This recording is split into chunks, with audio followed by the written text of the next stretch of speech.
গাজায় ত্রাণবাহী জাহাজ থেকে মানবাধিকার কর্মী গ্রেপ্তার, হামলা, ইসরায়েলি বর্বরতার প্রতিবাদে বাংলাদেশ জামাত ইসলামী ঢাকা মহানগরী উত্তর এবং দক্ষিণ আয়োজিত মিছিল পূর্ব বিক্ষোভ সমাবেশের জনাব সভাপতি, বাংলাদেশ জামাত ইসলামীর কেন্দ্রীয় নির্বাহী পরিষদের সদস্য, ঢাকা মহানগরী উত্তরের সংগ্রামী আমির, সাবেক শিবির সভাপতি জননেতা জনাব সেলিম উদ্দিন, বিক্ষোভ সমাবেশের প্রধান অতিথি বাংলাদেশ জামাত ইসলামীর সহকারী সেক্রেটারি জেনারেল মজলুম জননেতা জনাব রফিকুল ইসলাম খান, ঢাকা মহানগরী উত্তর এবং দক্ষিণের সংগ্রামী নেতৃবৃন্দ, সংগ্রামী দেশবাসী, মুসল্লিয়ান ইকরাম, আজকে আমরা প্রতিবাদ জানাতে এসেছি।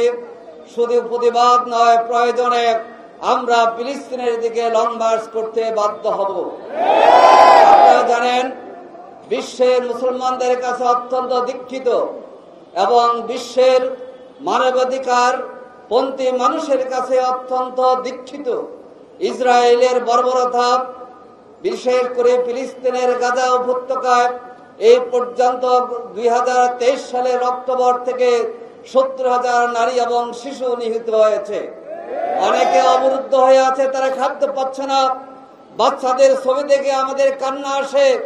সেই বাচ্চাদের জন্য, শিশুদের জন্য, নারীদের জন্য খাদ্য নিয়ে একটি বিশ্বের বিভিন্ন জায়গা থেকে প্রায় 44টি দেশের 500 মানবাধিকার কর্মী রওনা দিয়েছে।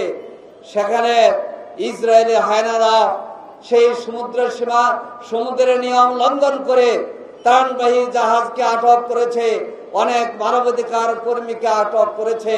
এটার আমরা তীব্র নিন্দা জ্ঞাপন করছি। জনতা, জাতিসংঘের আদালত ইসরায়েলের প্রধানমন্ত্রী নেতানিয়াহুকে যুদ্ধ অপরাধী ঘোষণা করেছে। আমরা জানতে চাই, যুদ্ধাপরাধী হলে সে বিভিন্ন দেশে কিভাবে সফর করতে পারে।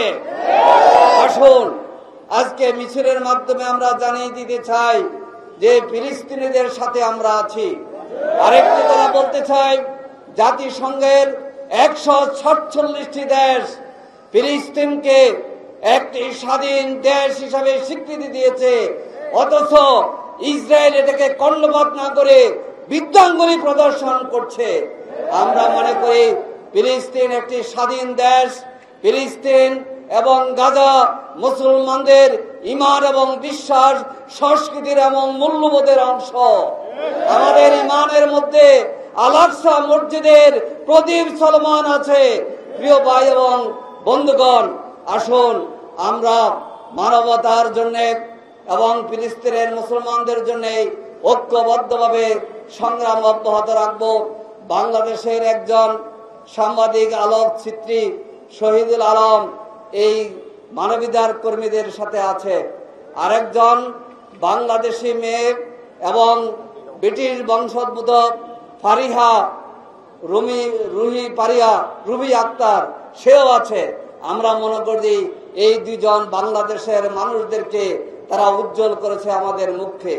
আসুন, আজকে মিছিলের মধ্য দিয়ে আমরা দিয়ে দেব, আমাদের ঈমান আছে, আমাদের রক্ত আছে। প্রয়োজনে আমরা সকলে ফিলিস্তিনের পক্ষে যুদ্ধ এবং জেহাদ করার জন্য প্রস্তুত আছি।